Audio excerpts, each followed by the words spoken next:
Meus queridos irmãos, que a paz do Senhor nos envolva a todos nesta noite. Lamarck, um historiador, um biólogo francês, ele lançou uma teoria em 1809, estudando as espécies, dizendo que todas as espécies evoluem e que aquela espécie que não se adaptar ao meio, por certo, irá sucumbir, irá desaparecer. E essa teoria não foi aceita pelos contemporâneos. Só 50 anos depois, em 1859, Wallace e Darwin, cientistas ingleses, lançaram a mesma teoria, dizendo, acrescentando que as espécies evoluem e passam para os descendentes a sua carga genética, o que é aceito mundialmente por todos os cientistas. 2 anos antes, 1857, o Kardec já havia dito isso, através do Livro dos Espíritos, na primeira edição com 600 perguntas e 600 respostas, na segunda edição já com 1018 perguntas e 1018 respostas, dito pelos benfeitores espirituais a Kardec, nós saímos do átomo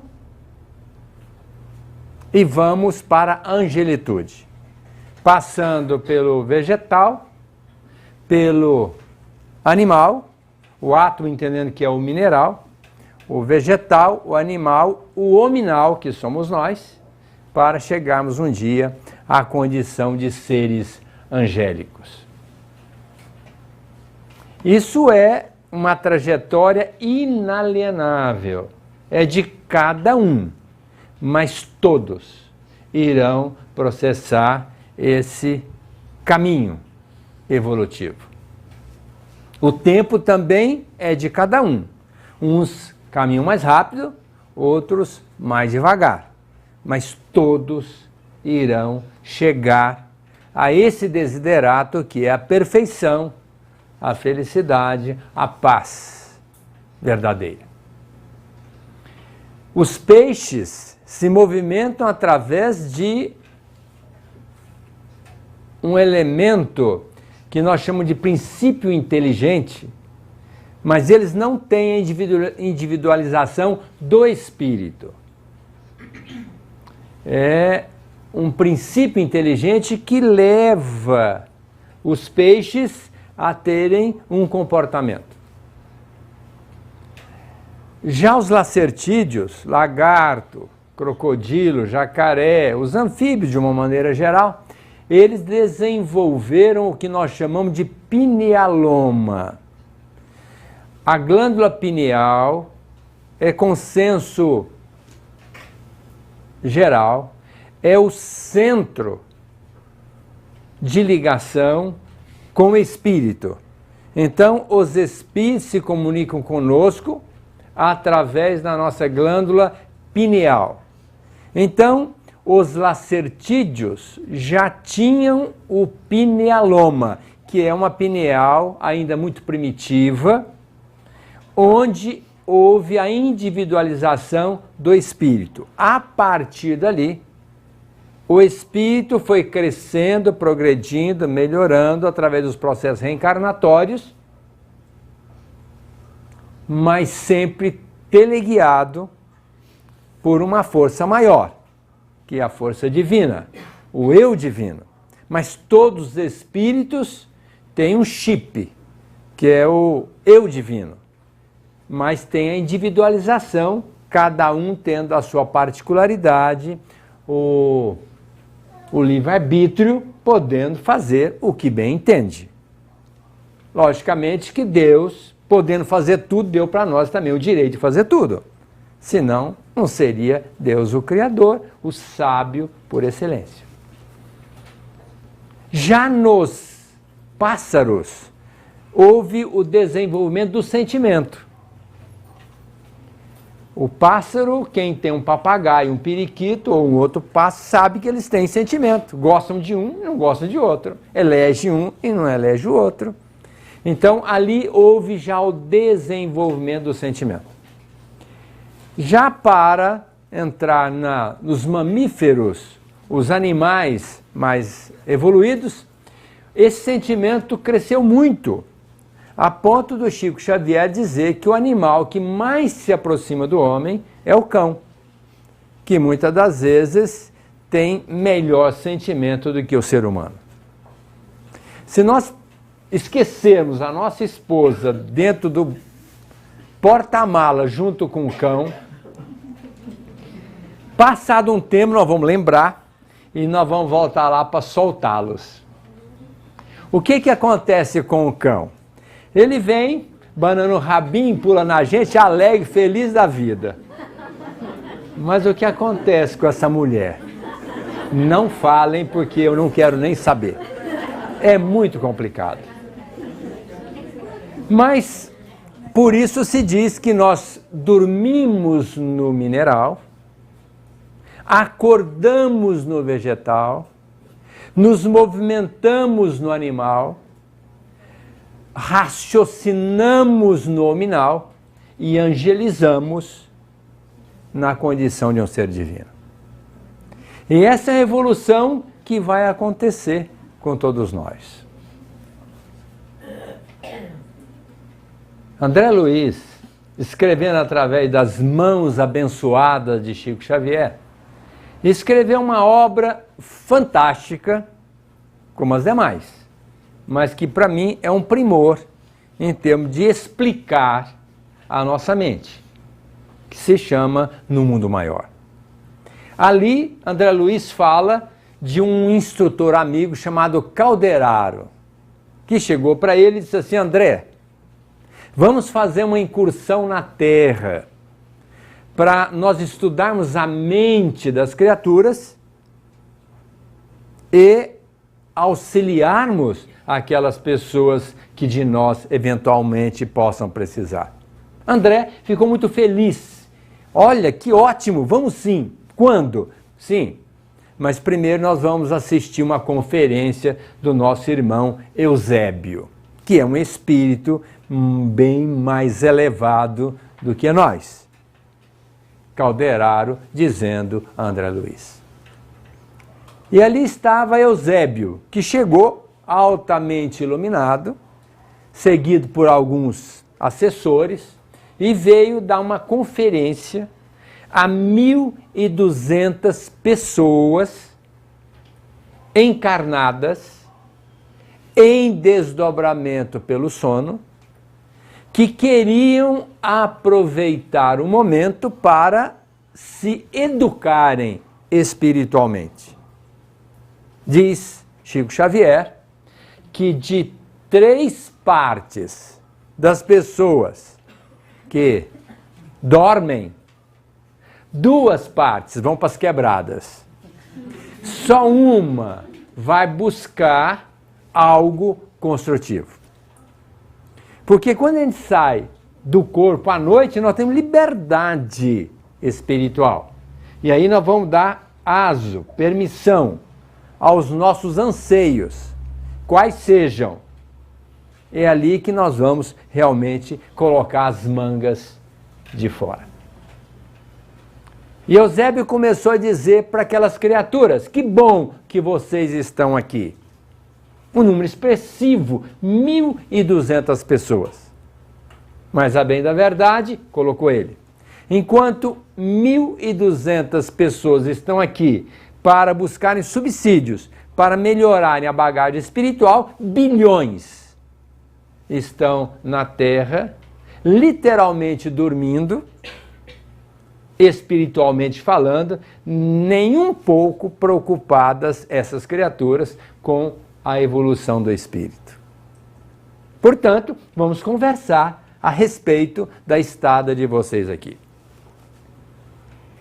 Certamente, o que eu vou falar, vocês Eusébio dizendo ao plenário: vocês não vão lembrar amanhã cedo, quando acordarem pela manhã, porque o nosso cérebro não consegue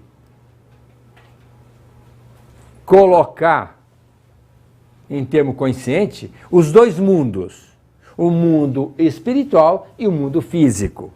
Ele está preparado para colocar as informações em nível físico, na carne, através da consciência, mas não consegue reter e extrapolar as informações dadas no plano espiritual. Salvo raríssimas exceções, quando a criatura pode ter um sonho que cataloga como chamado sonho espiritual e pode retratar aproximadamente o que foi contactado, o que foi visto, o que foi depreendido no mundo espiritual. Mas, de qualquer forma, vocês vão acordar e vão ter em forma de intuição, porque está arquivado no inconsciente de vocês, e esta intuição vai dar motivação para que vocês façam lá aquilo que nós estamos combinando aqui no plano espiritual. É evidente que muitos de vocês não darão tanta importância e até mesmo não levarão isso tão a sério e não irão colocar aquilo que nós estamos combinando. Mas grande parte poderá fazer, uma vez que vocês vieram imbuídos dessa proposta, nós vamos auxiliá-los e vocês poderão realizar esse programa lá no seio da Terra quando voltarem a ocupar os seus respectivos corpos físicos. E aí, num ato de humildade, ele disse assim: nós estivemos lá atrás, na época de Krishna, quando ele falou da imortalidade da alma, passamos pelo Egito, recebemos as informações de Pitágoras, falando da reencarnação, e fomos até o rio Ganges e matamos muitas pessoas. Tivemos informações do amor universal do Siddhartha Gautama, o Buda, e na margem do rio Nilo dizimamos muitas vidas. Tempos depois, recebemos 10 mandamentos das mãos de Moisés e decretamos guerra aos filisteus. Tempos depois, recebemos o mandamento único da lei: amor a Deus, ao próximo como a nós mesmos. E continuamos matando as pessoas. Então, ainda precisamos estar nos preparando para a educação do espírito, para darmos um bom espetáculo no trampolim da vida. A educação espiritual, diz Eusébio, se prende a 3 quesitos. Primeiro, o intelecto, porque nós só vamos buscar aquilo que nós conhecemos. Tanto é que André Luiz coloca para nós: cada livro lido, uma ideia modificada. E nós só vamos buscar aquilo que nós conhecemos, porque o que nós não conhecemos, nós ignoramos. E até justificamos dizendo, muitas das vezes, que aquilo não existe, não é possível, não acontece. Mas retratando a nossa ignorância, o nosso equívoco diante daquela verdade que existe e é real. Então nós precisamos estudar bastante para conhecer, lembrando que Jesus já asseverou, tempos idos: conheça a verdade e ela vos libertará. E essa verdade tem o tamanho da luz de Deus. Então, jamais tenhamos a proposta de estarmos de posse da verdade. Mas, na medida que nós formos depreendendo a verdade, como Jesus colocou, conhecereis a verdade.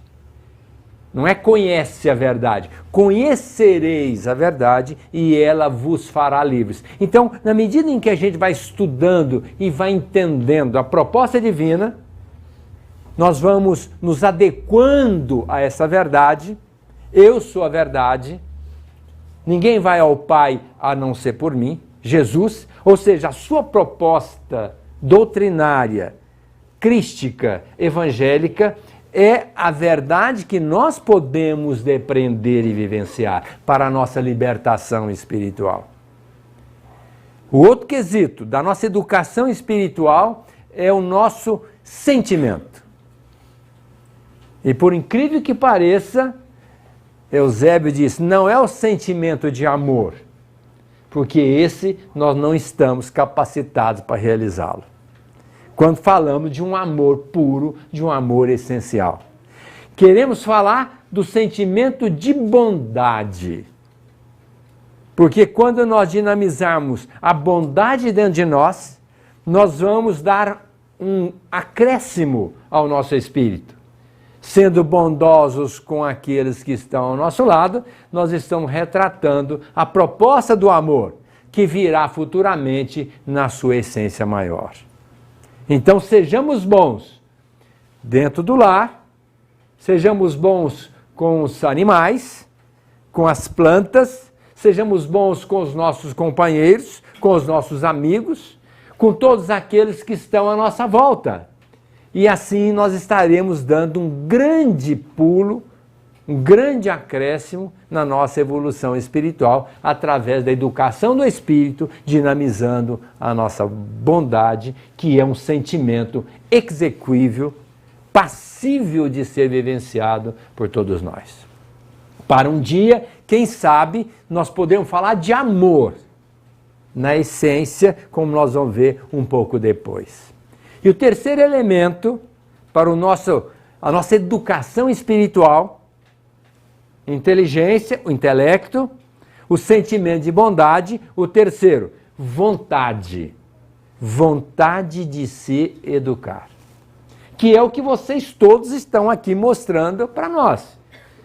Vieram aqui para buscar subsídios, para, com essa vontade de crescer, de melhorar, colocar na vida de vocês e, evidentemente, melhorar muito o nosso rendimento, nos libertando das mazelas que ainda envolvem a nossa alma. E Eusébio dá continuidade. Que bom que vocês estão aqui e que levem para a vida de vocês esta informação importantíssima de que a gente deve se esmerar ao máximo, porque nós hipotecamos solidariedade à reencarnação de vocês. E de uma certa forma, nós estamos empenhados em ajudá-los, mas entendendo que nós não podemos resolver nada por vocês.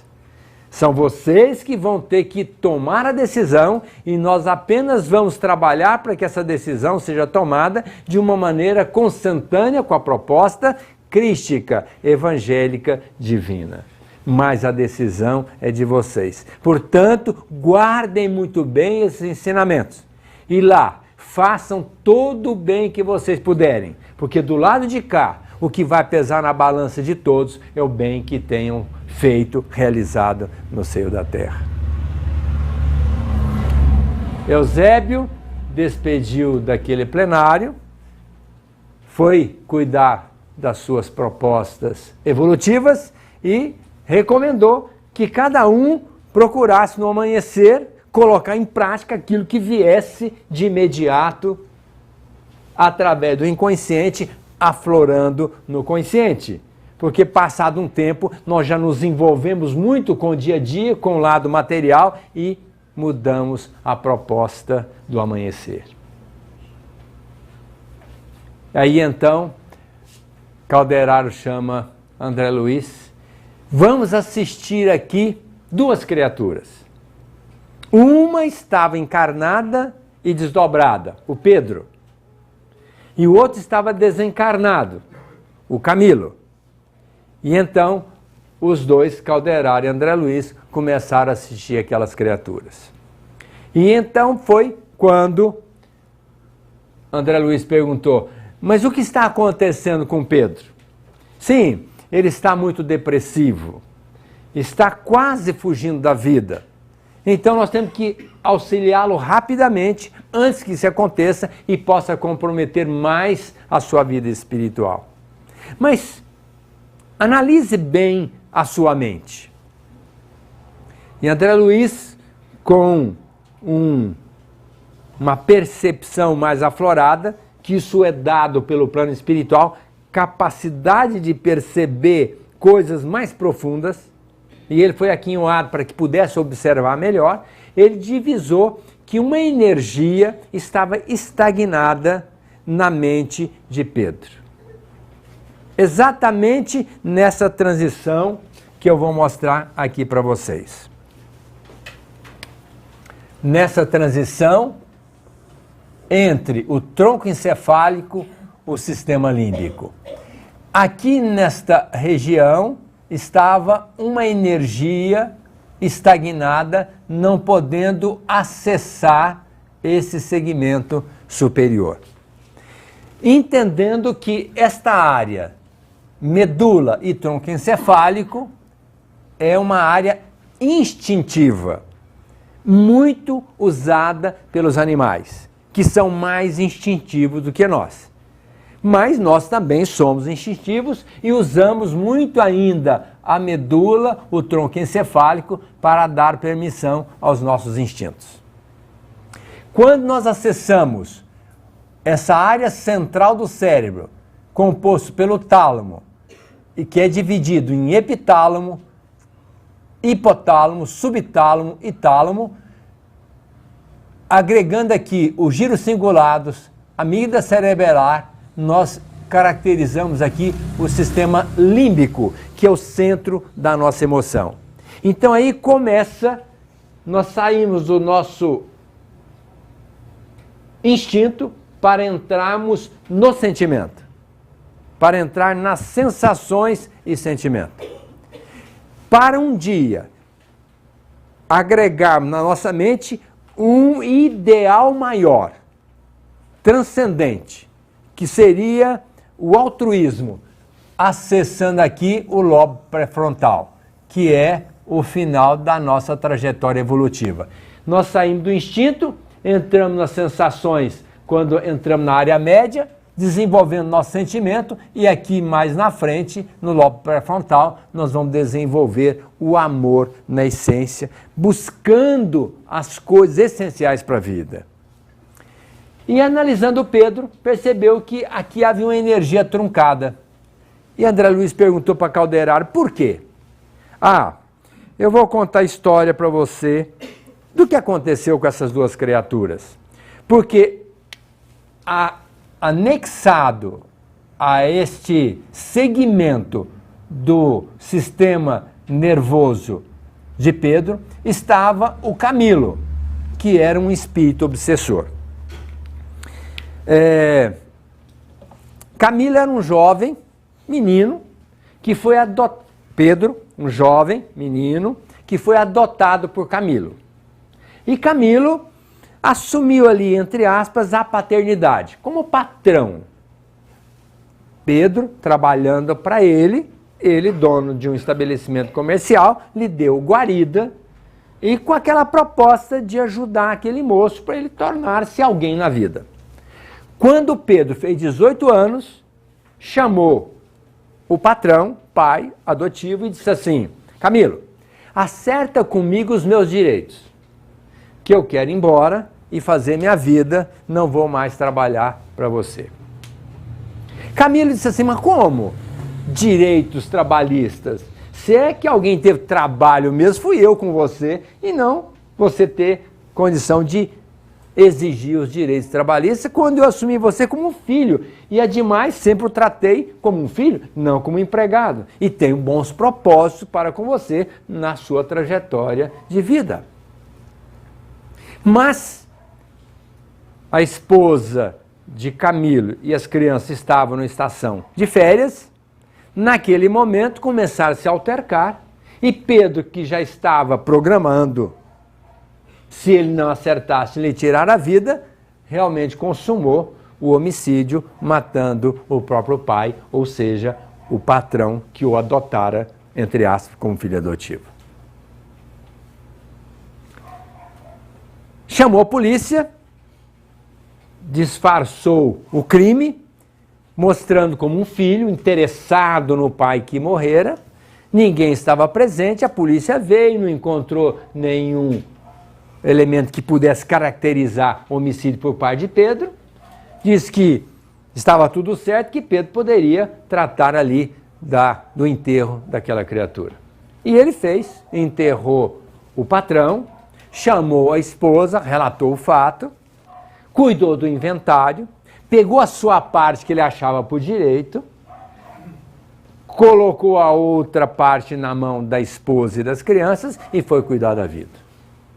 Casou-se, teve 5 filhos, muito trabalhador, trabalhando dia e noite, se fez um bom comerciante, muito bem socioeconomicamente perante a sociedade, respeitado pelo seu trabalho, pela sua dedicação, por bom pai que ele era, por bom marido, e de tal forma que as coisas estavam muito tranquilas por lado de Pedro.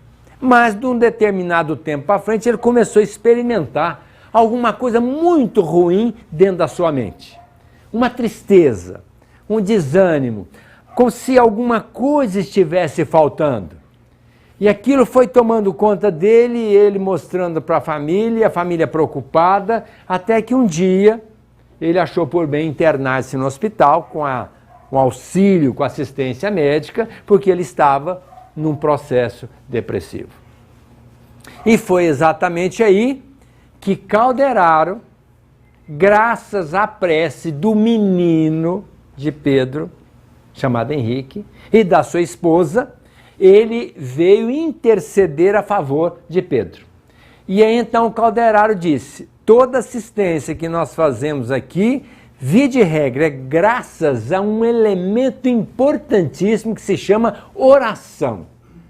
Quando alguém ora para valer, pedindo assistência para alguém, mobiliza forças no plano espiritual, fazendo com que aqueles trabalhadores, os mensageiros, que estão interessados em fazer esse trabalho, venham para assistir aquelas criaturas. E nós estamos aqui por conta da oração da esposa e do filho, embora muito jovem, com 5 anos, chamado Henrique, de Pedro, que fez a oração e nós estamos aqui.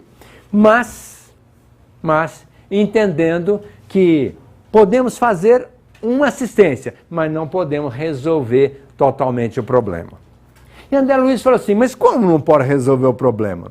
Não é o Camilo que está obsediando o Pedro nesta área que ele muito bem sabe que pode bloquear, não permitindo sentimentos melhores, só instintos e sensações? Ele que está atuando nesta área, bloqueando essa energia nessa região, não é só tirar o Camilo e liberar o Pedro para que a sua energia flua naturalmente? Para que vocês entendam bem, existem 7 chakras: o coronário, o frontal, laríngeo, cardíaco, esplênico, gástrico e genésico. O centro coronário está ligado aqui à nossa glândula hipófise, que é a mãe de todas as glândulas. A hipófise comanda todas as glândulas do nosso organismo. O outro centro frontal são centros energéticos que estão no perispírito. O perispírito termina com o chamado corpo mental. E o corpo mental do perispírito se liga nesse sistema global. O corpo mental do perispírito se liga nessa área, via de regra aqui no tálamo. No tálamo. O corpo mental do perispírito. E no perispírito estão todos os centros energéticos. O coronário comanda a hipófise. O frontal comanda a epífise ou pineal, que é o centro de ligação com o espírito. O laríngeo, a área respiratória, o cardíaco, o coração, o esplênico, o aparelho circulatório, o gástrico comanda o aparelho digestório e o genésico, o nosso sistema reprodutor. E esses chakras que vão de baixo para cima e de cima para baixo, eles estão aqui energizando todo o nosso organismo de uma maneira muito equilibrada, muito homeostática. Mas se houver, por conta da nossa mente, por agir com instinto, com sensações, ou agindo com sentimentos mais elevados, ou até mesmo de uma forma altruística, nós podemos interferir nesse mecanismo e energizar, ou positivamente ou negativamente, o nosso organismo. Dentro da nossa calota cerebral e dentro da nossa coluna vertebral está o chamado sistema nervoso central. Daqui do cérebro saem os nervos e que vão descendo para o corpo todo e vai acabar aqui no dedão, na ponta do pé. Esse sistema nervoso central é composto de encéfalo, onde nós temos aqui o córtex, nós temos aqui o sistema límbico, o lobo pré-frontal. O sistema nervoso central tem o tronco encefálico, que é esse aqui, que está dentro da medula, e mais embaixo a medula. Então esse é o sistema nervoso central, que está dentro do osso. Já perifericamente, que são os nervos, nós temos o sistema nervoso periférico, que é dividido em somático, que inerva o osso e o músculo, e o sistema nervoso autônomo, porque ele é autônomo, ele manda em si mesmo, ele não depende da gente dizer, olha, eu quero que aconteça isso. Ele faz acontecer naturalmente, dependendo do nosso fluxo energético, principalmente a nossa mente. Então, o sistema nervoso periférico, autônomo ou visceral, como o nome está dizendo, ele é dividido em simpático e parasimpático e inerva todas as nossas vísceras. Pulmão, coração, estômago, baço, fígado, glândulas, aparelho genésico, tudo. E aqui tem uma ação freadora, o outro de impulsionar. Então, enquanto, por exemplo, a nossa digestão funciona por o sistema simpático, o parasimpático bloqueia. Para haver uma ejaculação, por exemplo, no ato sexual, é necessário o parasimpático. O simpático inibe. Para haver uma produção de suco bile-digestivo, é necessário que um excite, enquanto que o outro iniba. Então, isso tudo acontece naturalmente. Quando nós, por exemplo, engolimos um alimento, ninguém pensa, por exemplo, olha, eu vou engolir esse alimento e ele vai descer pelo esôfago, vai chegar no estômago, vai passar por duodeno, o fígado vai produzir bile, a vesícula vai comprimir, vai jogar bile, o pâncreas vai jogar o suco pancreático, depois vai para o jejum, vai para o ilho, vai para o intestino grosso, absorve a água e vai fazer a evacuação. Nós não pensamos nada disso, isso acontece. Acontece. Mas acontece por quê? Porque esse sistema límbico, que é o centro da emoção, comanda tudo isso com muita tranquilidade. Vamos imaginar uma orquestra aqui agora tocando. Mas o maestro foi no banheiro fazer xixi. E a orquestra ficou aqui tocando. Um pega o violino e vai tocar, outro pega o trombone e vai tocar, outro pega o piano e vai tocar. O que vai acontecer? Um barulho ensurdecedor. A gente vai dizer, meu Deus, mas o pessoal não sabe tocar nada, olha que coisa mal arrumada. Mas é a orquestra filarmônica, eles tocam muito. Não, como tocam muito? Eu, aliás, até logo, passo bem, já estou indo embora, não aguento esse barulho.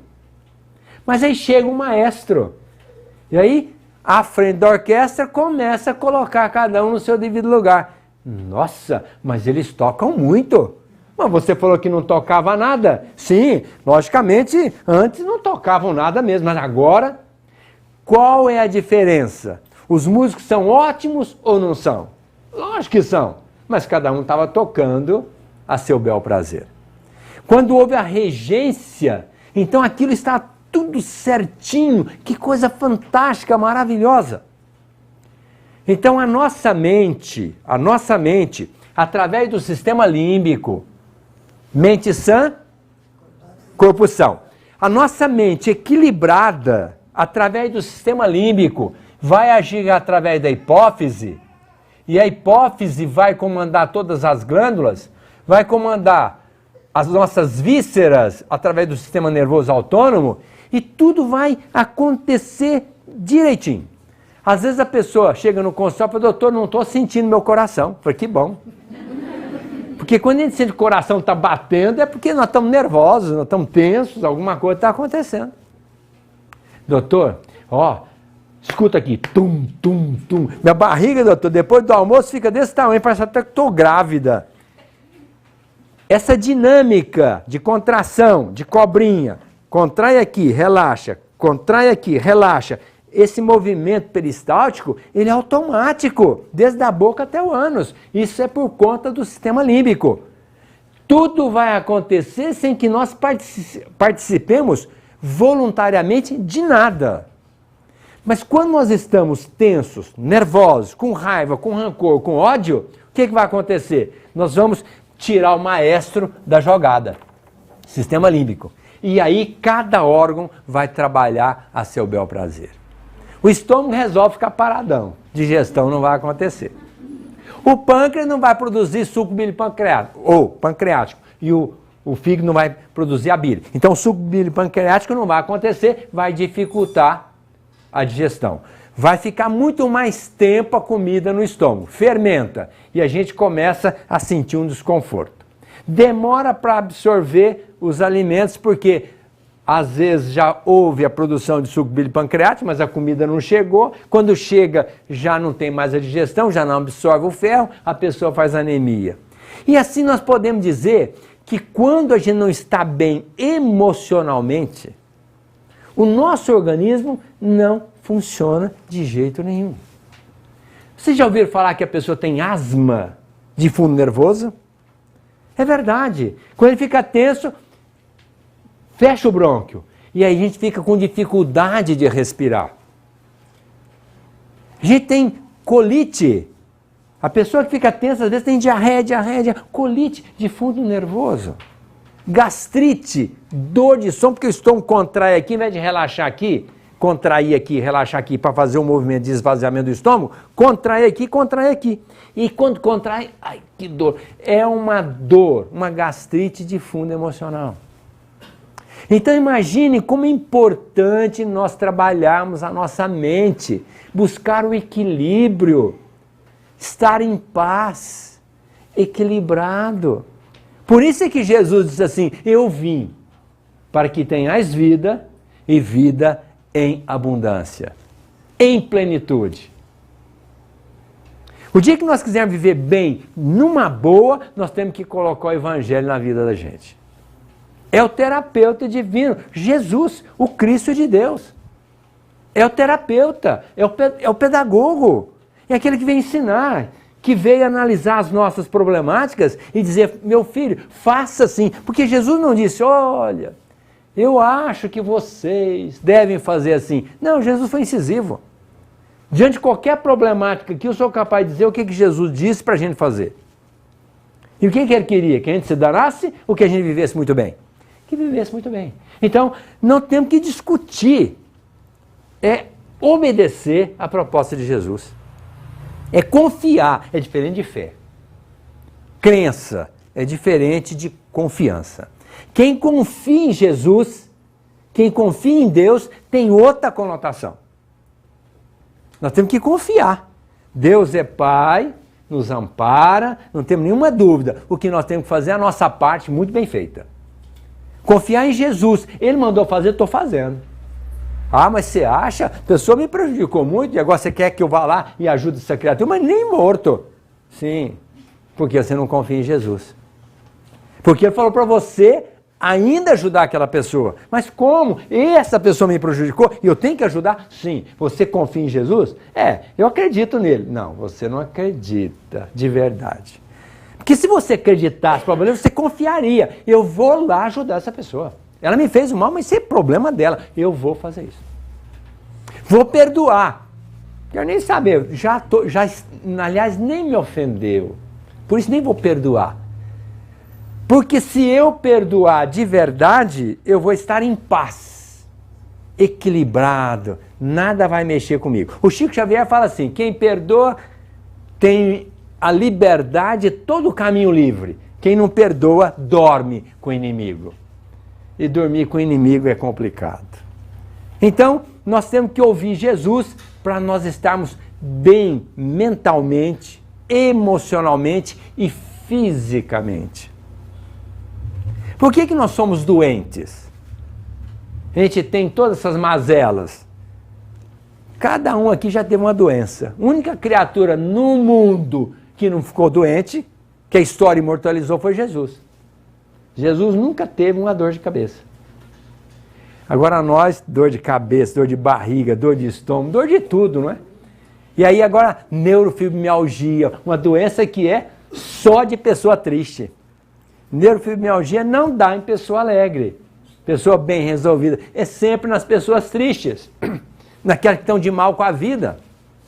Aquelas que não confiam em Deus, que ficam questionando, por que comigo? Logo comigo. O orgulho, né? Eu não posso passar por isso porque eu sou o bom. Por que Deus está fazendo isso comigo? Olha, fazendo com você porque você é uma porcaria de marca maior. Está na terra. O que sobra para quem está na terra? O Emmanuel colocou, somos todos falidos e falíveis. Então, se somos falidos e falíveis, o que nós podemos dizer para Deus? Senhor, seja feita a sua vontade, só que me dê força para eu aguentar essa encrenca. Tudo bem, pedir com humildade, mas não questionar. Por isso é que tem que perguntar, não por quê, para quê?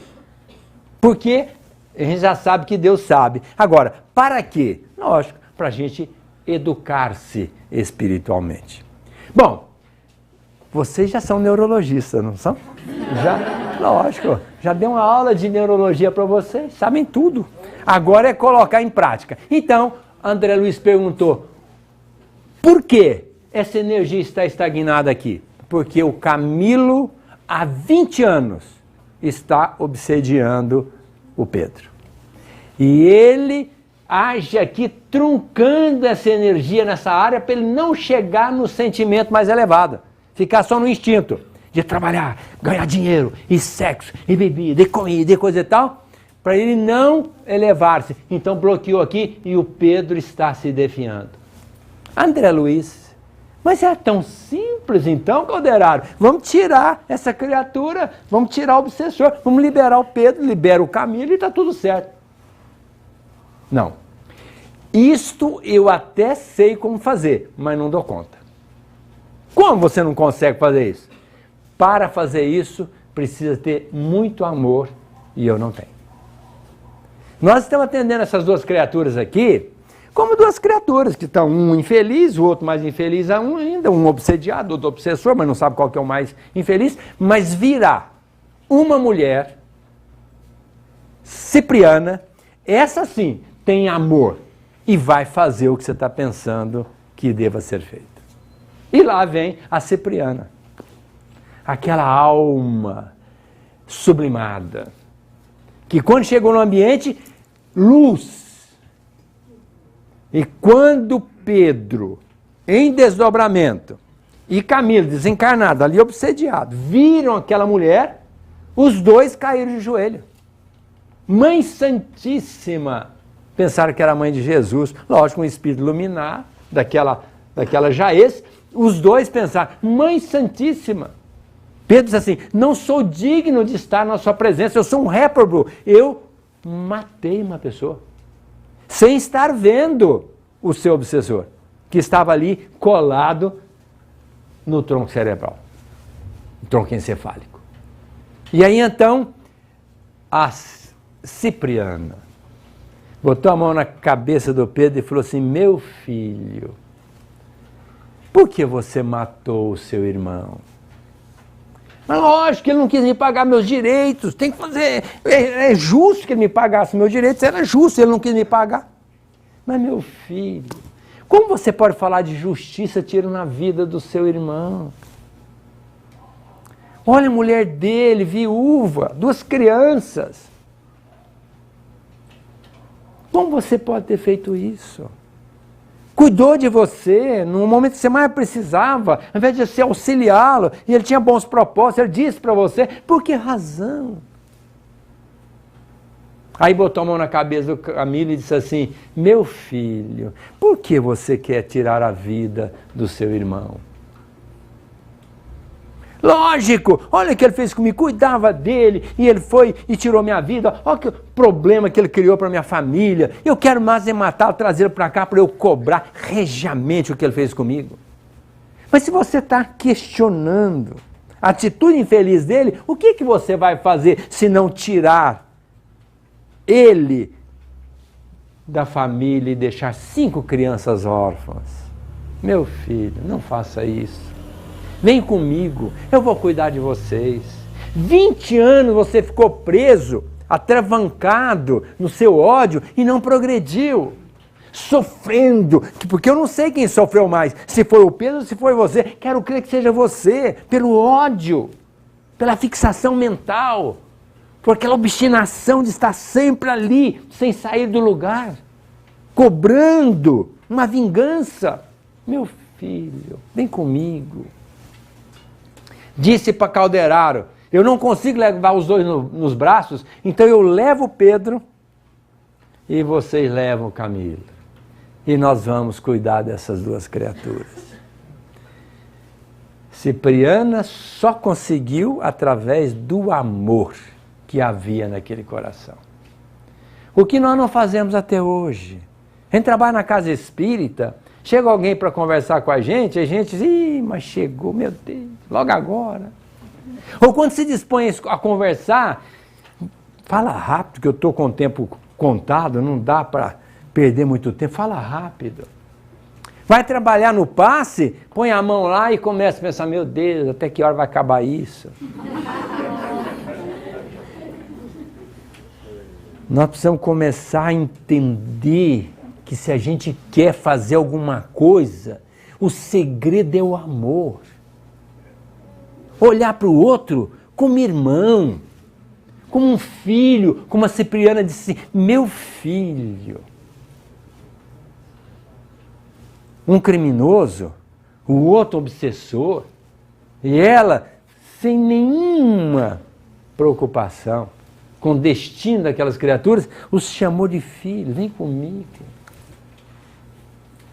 Tratar as criaturas dessa forma, filhas de Deus, irmãs nossas, que precisam da nossa ajuda, que ali nós estamos para isso, para dinamizar o amor, que a gente deva cada vez mais a crescer no nosso sentimento, começar a ver a criatura diferente.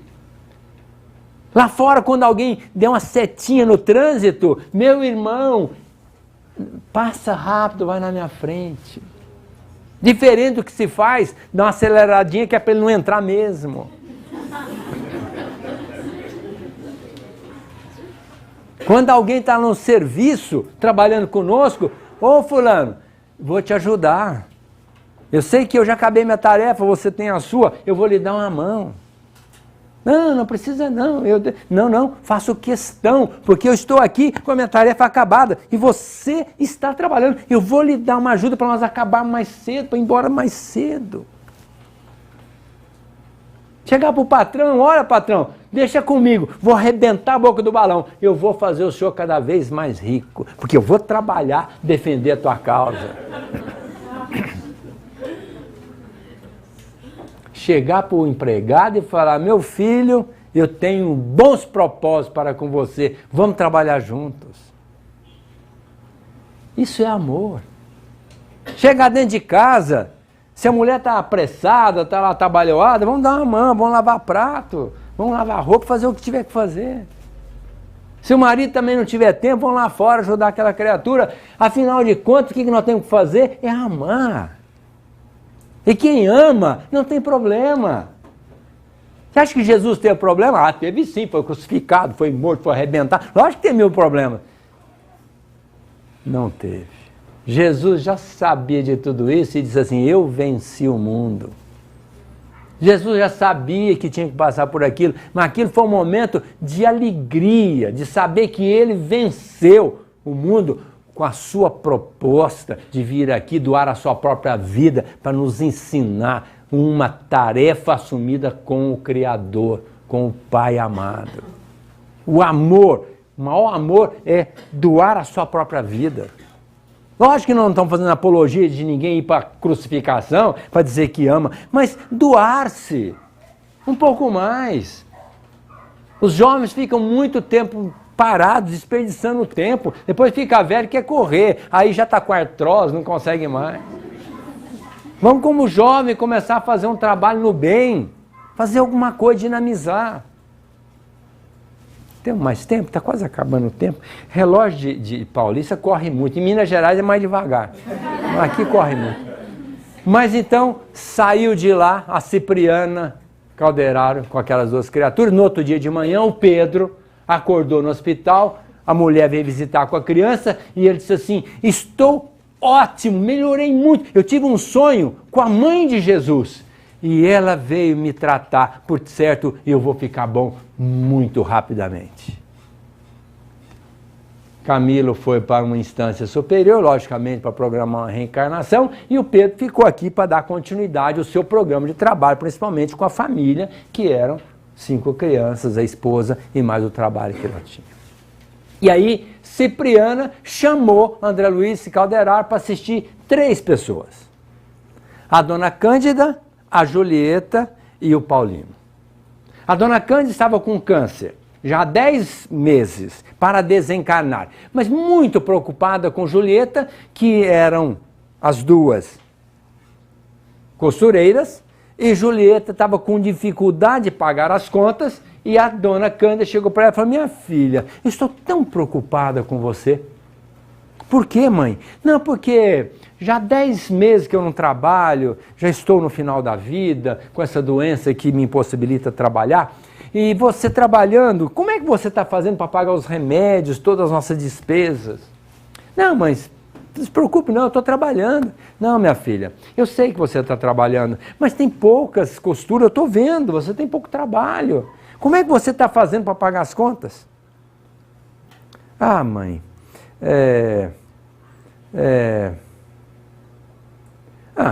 eu procurei primeiro os nossos parentes, mãe. Falei da dificuldade, para alguém nos ajudar. Ninguém me ajudou, mãe. Aí procurei os amigos, expliquei a situação. Também ninguém me ajudou, mãe. Aí eu fui no banco, fiz um empréstimo. Agora eu estou trabalhando, mãe, para pagar o empréstimo. Mas minha filha, que jeito, com esse dinheiro. Banco, minha filha, mas como? Você, com esse trabalho de costureira, pouco trabalho, você não consegue nem as nossas despesas ainda pagar o banco, minha filha. Como? Ah, minha filha, por favor, não deixe de ser costureira, não vai fazer nada errado. Por favor, faça prevalecer a educação que eu passei para você, de retidão, de caráter, de moral. Não vai fazer nada errado. Não, mãe, fique tranquila. Mas ela já estava numa casa noturna, fazendo programas para ganhar dinheiro, para pagar as contas da mãe. E aquilo começou a reverberar na sua mente. Um sentimento de culpa daquela mãe que trabalhou a vida inteira, que só lhe ensinou retidão e agora ela já num tresvario, buscando ganhar dinheiro de uma maneira não muito recomendável para atender às suas necessidades domésticas. E ali ela conhece o Paulino. E o Paulino era um jovem da sociedade que se prevaleceu da beleza daquela Julieta, na condição de uma garota que se fez de programa para ganhar dinheiro, estava se locupletando as expensas da desgraça daquela criatura. E então, Cipriana desdobrou os 3, em sono, saíram do corpo, o Paulino, a Julieta e a dona Cândida, e a Cipriana se fez presente com aquela luminosidade que lhe era própria, com aquele amor indizível que partia do seu coração. E ela foi logo direto para o Paulino e disse assim: Paulino, por que você não se casa com Julieta? Essa moça é muito boa, vai fazê-lo feliz. Ela é de uma retidão ímpar. Quando ela disse isso, o Paulino pensou, mas como? Eu conheci essa moça na prostituição, como pode ser de um pudor, de uma retidão, quando eu a conheci aqui, não dentro do lar? Ele pensou e a Cipriana aproveitou o pensamento, que as grandes almas conseguem adentrar o nosso pensamento, e disse, Paulino, o sol adentra o charco, mas nem por isso ele corrompe os seus raios. O lírio, embora esteja no caixão junto do morto, a ser sepultado, não deixa de inebriar o ambiente com a sua beleza e seu perfume.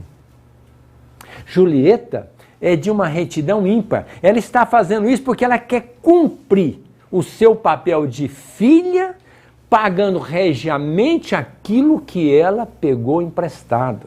De outra forma, jamais ela estaria num ambiente como este que você frequenta por autodeterminação. Por isso eu posso lhe assegurar, meu filho, case com a Julieta, ela o fará feliz. E o Paulino, diante daquele momento, se envolvendo com aquele amor que emanava de Cipriana, disse assim, pois pode ficar tranquila que eu vou me casar com ela. Acorda de manhã e disse assim, meu Deus, eu tenho que casar com essa moça porque ela tem muito a ver comigo, eu gostei dela, e procurou logo de manhã a Julieta, assim, você quer casar comigo? Quase caiu da cadeira, logicamente. Assim, não, como? Sim, eu estou perguntando, você quer casar comigo? Sim, eu quero, lógico. Então vamos providenciar o casamento e vamos falar com a sua mãe? Dona Cândida, nós viemos aqui lhe trazer uma boa notícia. A senhora pode ficar tranquila, ajoelhada, beijando as mãos daquela mulher, pode ficar tranquila porque eu estou tratando agora do casamento com a sua filha e eu a farei feliz. A senhora pode descansar em paz. Cipriana pega a Dona Cândida, desencarnada, leva com ela e vai assessorar aquelas duas criaturas. E André Luiz, percebendo que a Cipriana fez um passe para Julieta, que estava impregnada de energias no sistema límbico, e que estava bloqueando essa energia, e que estava descendo essa energia corrompida para o aparelho respiratório, ela apenas tirou um pouco dessa energia enegrecida. E o André Luiz perguntou, mas por que a senhora não tira toda a energia, devolvendo-lhe a saúde mental e física por consequência? Não posso fazer isso, porque se eu devolver a saúde, e envolvida ainda pelo Paulino, ela pode voltar para o ambiente onde eles estão frequentando.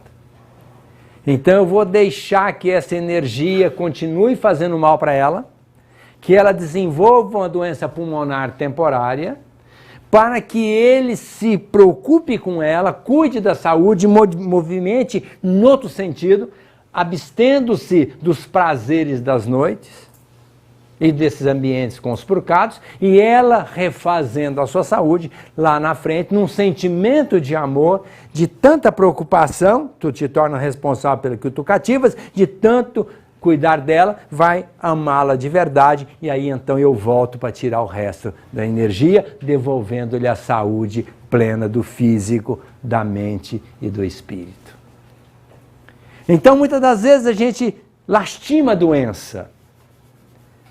A gente não quer ter doença. Muitas das vezes a doença é colocada pelos espíritos. Até os bons espíritos colocam a doença na gente, para a gente tomar novo rumo. Um dia uma pessoa chegou para o Chico Xavier e falou assim, Chico, eu estou sofrendo muito, Chico. Fala aí com seus espíritos para me dar uma colher de chá, porque eu já não aguento mais sofrer. Aí o Emmanuel estava do lado e falou assim, Chico, fala para essa pessoa o seguinte, que antes de nascer ela programou essa vida difícil. E nós avalizamos. Agora, ela tem méritos. Se orar e pedir a Deus, é provável que Deus vai maneirar. Na sua misericórdia, a sua nova vida vai ser um pouco melhor. Mas uma coisa eu vou lhe assegurar, e fale para ela. Essa segunda proposta, eu não vou avalizar, como os outros espíritos também não. Essa criatura vai ficar por conta da sua própria sorte nessa outra vida melhor. Então agora a decisão é dela. Então, muitas das vezes a gente quer desfazer do sofrimento, das dificuldades. Mas nós pedimos, é para a gente crescer e melhorar e com a aval da espiritualidade. Agora, quando a gente quer bonomia, beatitude, facilidade, nós podemos até pedir, e às vezes a gente até consegue, mas não com o aval dos espíritos que avalizaram em primeira instância aquele programa que nós fizemos no plano espiritual, adredemente feito por conta de sabermos a necessidade que nós teríamos de viver aquele momento, e por isso conscientemente nós pedimos, e a espiritualidade entendeu que nós teríamos condições, portanto nós devemos relevar isso e colocar primacialmente como uma razão da gente crescer, progredir e melhorar espiritualmente. Diferentemente daquelas pessoas que lastimam qualquer tipo de sofrimento. Eu que lido com a dor dos outros, principalmente em nível de consultório, eu vejo muitas pessoas não aceitam nada.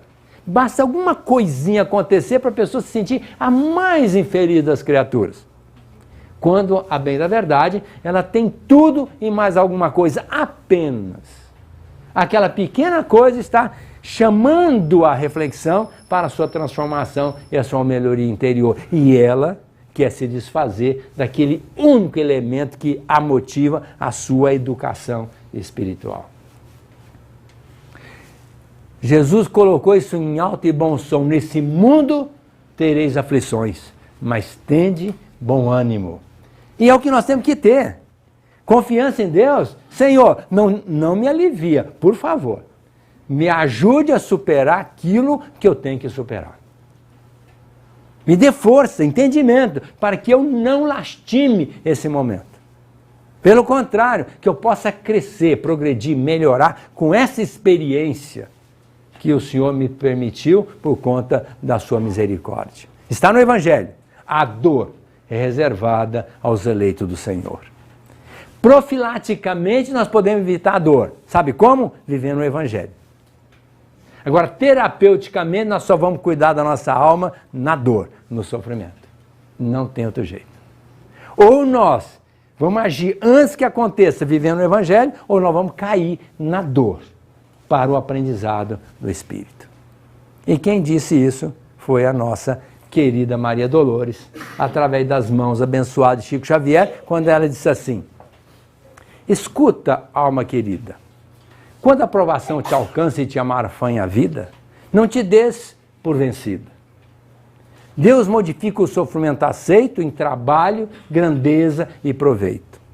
Em tudo aquilo que admiras, do chão que gera erva ao céu que infunde a paz, a qualquer momento em tudo encontrarás semelhante lição na terra que palmilhas.